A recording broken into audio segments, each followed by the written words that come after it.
Hello guys, ఇది part 2. మా ఊరు గుడి హిస్టరీ తెలుసుకుందాం పదండి. చలో. ఇక్కడ సిద్ధనకొండూరు గ్రామంలో వెలిసి ఉన్న అతి పురాతనమైన దేవాలయమే ఈ యొక్క సిద్ధేశ్వర స్వామి దేవాలయము.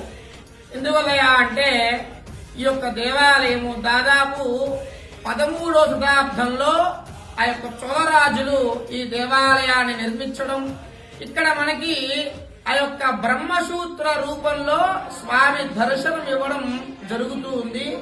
ఈ యొక్క స్వామికి సిద్ధనకొండూరు స్వామి సిద్ధేశ్వర స్వామి కాబట్టి ఈ గ్రామానికి కూడా సిద్ధనకొండూరు అనే పేరు రావడం జరిగింది. మనం విశేషంగా చూడవలసిన శివలింగం ఉంది. ఎందువల్ల అంటే ఇక్కడ మనకి బ్రహ్మసూత్ర శివలింగం అనేది మనకి ఇక్కడ దర్శనం ఇవ్వడం జరుగుతుంది.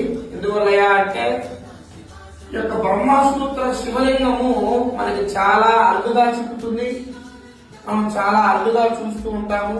కానీ ఈ యొక్క సిద్ధనకొండూరు గ్రామంలో కొండపైన వెలిసి ఉన్న ఈ యొక్క బ్రహ్మసూత్ర శివలింగానికి ఎవరైతే దర్శనం చేసుకుంటారో, ఎవరైతే బ్రహ్మసూత్ర శివలింగానికి అభిషేకం చేసుకుంటారో విశేషమైన ఫలితం మనకి కలుగుతుంది అని మనకి పురాణాలు చెప్తూ ఉంటాయి.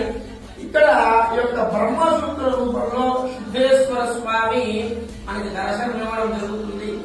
ఈ దేవాలయంలో మహాశివరాత్రి నాడు ఎంతో వైభవంగా ఇక్కడ ఆ యొక్క మహాశివరాత్రి ఉత్సవాలు నిర్వహించడం జరుగుతూ ఉంటుంది.